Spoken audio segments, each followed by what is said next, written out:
Tom Downey here again. And today we are diving into the Cowboys free agency picture for 2026. This is one of those years where the list looks long on paper. But the real question is how many of these players actually fit into the future plan. The Cowboys have a lot of decisions to make. And the way they handle this free agent class could define the roster for years. There are three types of free agents in the NFL: unrestricted, restricted, and exclusive rights. Unrestricted free agents are the ones everyone thinks about first. The players who can go wherever they want unless they get tagged. Restricted free agents are a little different, because teams can apply tenders that limit the options and force other teams to pay a price if they want the player. And then you have exclusive rights free agents, the players who basically have no real negotiating power and will either return on a cheap deal or not play at all if the team decides to move on. Let's start with the obvious, the biggest name on the Cowboys roster, and one of the top players in the entire league, George Pickens. He is easily the most important free agent for Dallas, and I honestly wouldn't be surprised if he ends up being franchise tagged. In fact, I would be stunned if he wasn't. The reality is that the Cowboys have shown a pattern of dragging these negotiations out.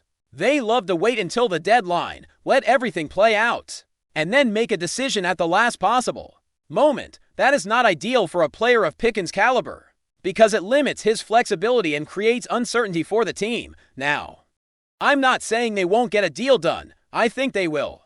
But I also think it will probably go down to the wire, maybe even past the draft. And we won't see a final answer until closer to the franchise tag extension deadline in June. If Pickens signs an extension before then, that's great.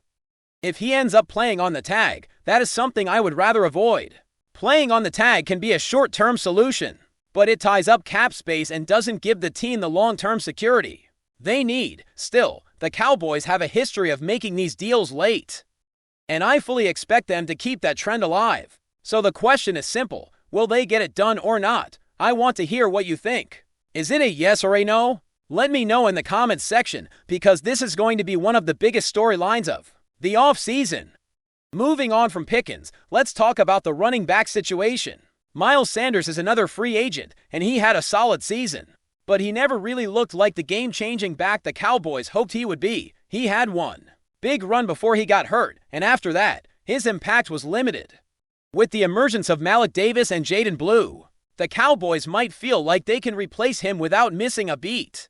The numbers don't really make sense for Sanders to return, especially if the Cowboys can keep building depth at the position with cheaper options. That said, I wouldn't be shocked if he signs elsewhere. The running back market is always unpredictable, and sometimes it's more about fit than talent. But from a financial standpoint, it seems like the Cowboys might be better off moving on now. Javonte Williams is a different story. I actually hope the Cowboys bring him back, because he was better than expected in every way this season. The only real issue was his pass-catching ability, which wasn't great, but as a runner, he had his best season ever. There are some decent running backs in free agency this year, which could help drive down his price. The Cowboys have already talked to his agency, but I doubt we see any real movement until closer to the combine and the start of free agency. If the price is right, I would absolutely be interested in bringing him back. If they can keep him for a reasonable deal, I think he could be a valuable piece. So what do you think? Should the Cowboys keep Javonte or let him walk? Drop your thoughts in the comments, because this is one of those decisions that could really impact the offense. Defensively, the biggest question is Donovan Wilson. He is going to play somewhere next year. There is no doubt about that. The real question is where. I think he was completely misused last season, and that falls on the coaching staff. He was playing too much deep safety, and that is not where he excels. Wilson is better in the box, closer to the line of scrimmage, and he also struggled to keep up with tight ends in coverage. With all that in mind, I would let him leave. I get that he is a good leader, but right now the Cowboys need talent, not just leadership. And honestly, the linebacker room needs an overhaul. That brings me to Kenneth Murray, who I also hope is gone. He was not good, and the trade for him felt like a bad decision influenced by the coaching staff. I don't know how else to say it. He had a couple of good games, but overall, he was just not effective. The Cowboys need players who can make plays consistently, not just show flashes. Jack Sanborn is another player who probably won't be back. There is one defensive coordinator candidate out there who might keep him, because of their college connection, but I don't think anyone would be upset if he didn't return. The linebacker room needs fresh talent, and Sanborn didn't exactly set the world on fire. It is going to be interesting to see what direction the Cowboys take. Will they bring in new faces, or will they try to make the same group work with a new coaching staff? Personally, I think new blood is needed. The defense has been underperforming for too long, and the roster construction hasn't helped now. I know some of you might be wondering about the edge rushers.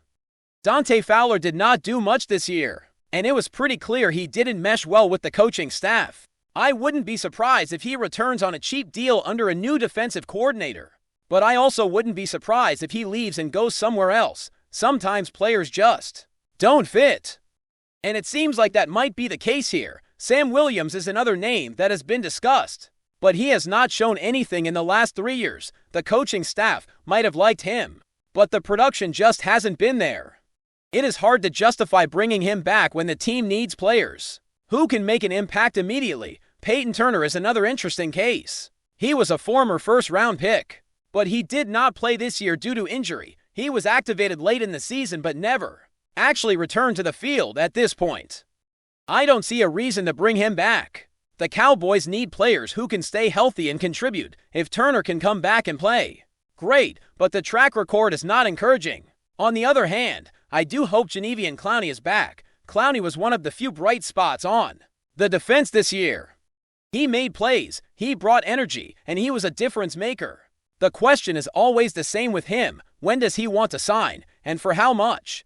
Clowney has never been cheap, and he has never been predictable. He might want a deal that doubles what he made last season, and that is a lot of money for a player who is not a long-term answer. But at the same time, the Cowboys need talent up front, and Clowney is one of the few players who can actually play real snaps and make an impact. If the price is right, I would bring him back.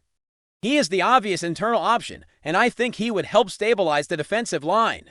What is the most you would pay Clowney per year? Let me know in the comments, because this is one of those decisions that could shape the defense. Moving forward, continuing on the offensive side, one of the biggest questions is what happens with the wide receiver room. Jalen Tolbert had a season that didn't really pop the way some people expected. He showed flashes, but overall, he never became the consistent playmaker that the Cowboys needed. The real ones know what I'm talking about, because you could see the moments where he looked like he had potential, but the consistency just wasn't there. With the way the receiver market is shaping up, I fully expect him to leave in free agency. He has shown enough to get a chance somewhere else, maybe as a veteran receiver who can compete for a role. The Saints are a team that has done that before, bringing in receivers who need a fresh start. I would not be shocked if Tolbert finds a new home and has a chance to grow in a different system. Now, I want to talk about the offensive line, because this is where the Cowboys have to get serious. Brock Hoffman is a name that I like, and I would be happy to bring him back. He has shown that he can start in the NFL, even if it is at a lower level. Given how bad offensive line play has been across the league, I would bet that some team gives him a chance to start for at least a year, just to see what he can do. That means the Cowboys might have to compete for him, and if they want to keep him, they should. Hoffman has value as a player who can step in and start, and that kind of versatility is important for a team that has struggled to find stability up front. Deny is another offensive lineman who I do not care much about bringing back. He struggled at tackle, and he did not show enough to warrant a return. He is a veteran, sure, and he hung around for a little while, but the Cowboys need to find better options. The offensive line is one of the most important units in the league, and you cannot keep rotating players in and hoping for the best. The Cowboys need to bring in talent that can actually protect the quarterback in open running lanes consistently. That is why I would like to see them explore other options, rather than just re-signing players who were not effective. On the other hand, I would not be opposed to bringing back Rob Jones, the guard who did not play at all this year because of a neck injury. The Cowboys liked him, and he gives them depth at guard. If Brock Hoffman leaves, Jones could slide into that role and provide some stability. He would not be expensive coming off an injury, and I think he could be a useful piece. The Cowboys have to be smart about how they allocate money, and bringing back a player like Jones for a reasonable price makes sense. It gives them flexibility and depth, and that is something they need. Corey Ballentini is another name that popped up. but he was only briefly on the active roster after being called up from the practice squad. The quarterback depth chart is going to look very different next year, and I assume that Ballentini is not coming back. He might have some value as a depth player, but the Cowboys are going to be looking at the bigger picture. C.J. Goodwin is a veteran leader, but age has caught up to him, and I do not know if he is as good as he once was on special teams. If he does come back, it would be on a small deal, but I would not be opposed to moving on. The Cowboys need to keep improving the roster, and sometimes that means letting go of players who have been loyal, but no longer provide the same level of performance. Now, let's shift back to the defensive side because there are a few names that matter. Dante Fowler, as we mentioned, did not do much this year. He clearly did not get along with the coaching staff, and that is always a red flag. If the Cowboys bring in a new defensive coordinator, Fowler might be willing to return on a cheap contract, but I also would not be surprised if he leaves and goes somewhere else, maybe even back to a team he is familiar with. The relationship between a player and the coaching staff matters, and if it is strained, it can impact performance. Fowler's situation is one of those where the Cowboys have to decide if they want to take a chance on a player who could be useful, or move on and find someone who fits the system better. Sam Williams is another player who has been discussed, but the last 3 years have not been kind to him. He has not shown the production needed to justify keeping him, and it is hard to argue otherwise. The defensive staff has been a huge issue, and I acknowledge that. Maybe a change in coaching could unlock something in him, but the production simply has not been there. The Cowboys need players who can make an impact now, not players who might break out in a new system. That is why I think the Cowboys should look for new options on the defensive line, rather than relying on players who have been inconsistent. But before we continue, don't forget to subscribe to our channel and give this video a like. Your support helps us keep bringing you the latest updates on the Dallas Cowboys. Feel free to share your thoughts on the news in the comments as well. Michael Irvin, the legendary former Dallas Cowboys wide receiver, known to fans as the Playmaker, has stirred the NFL world with an emotional on-air moment that is already reverberating through social media and locker rooms alike. During a recent broadcast appearance, Irvin was seen visibly choked up as he spoke about the current state of the Cowboys, delivering words that many are calling both shocking and heartbreaking. The Hall of Famer did not hold back, saying that Brian Schottenheimer, the team's offensive coordinator, had disrespected the iconic number 88, a jersey worn by some of the franchise's greatest wide receivers. The 88 isn't just a number, Irvin said, tears welling in his eyes. It represents pride. It represents excellence, and right now, I feel like that tradition has been tarnished. I don't say this lightly, but the way decisions are being made on the field, it's like the legacy is being ignored. While he did not name players directly, his comments seemed aimed at questioning the usage of talent, play calling, and perhaps even the broader offensive philosophy under Schottenheimer. Sources close to the team suggest that Irvin's public outburst may have been fueled by frustration over recent offensive struggles, including the perceived underutilization of top receiving threats. Speculation is now rampant that the veteran analyst may have opened a door for broader conversations about leadership and decision-making within the Cowboys coaching staff. Some insiders hint that Irvin has privately met with team executives in the past to voice similar concerns, and that his emotional display on TV might be an attempt to influence the organization.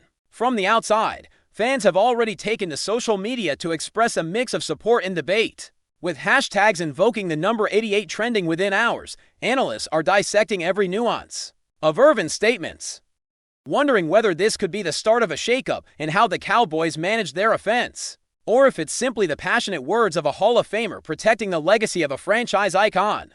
Either way, one thing is clear: Irvin's message resonates far beyond just the current roster. The conversation about honoring tradition, maximizing talent, and respecting the history of the game is suddenly center stage, and all eyes will be on Dallas as fans and pundits wait to see if action follows his stirring words. That's it for this update.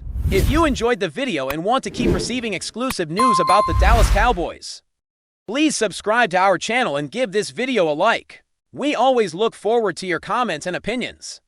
See you in the next video.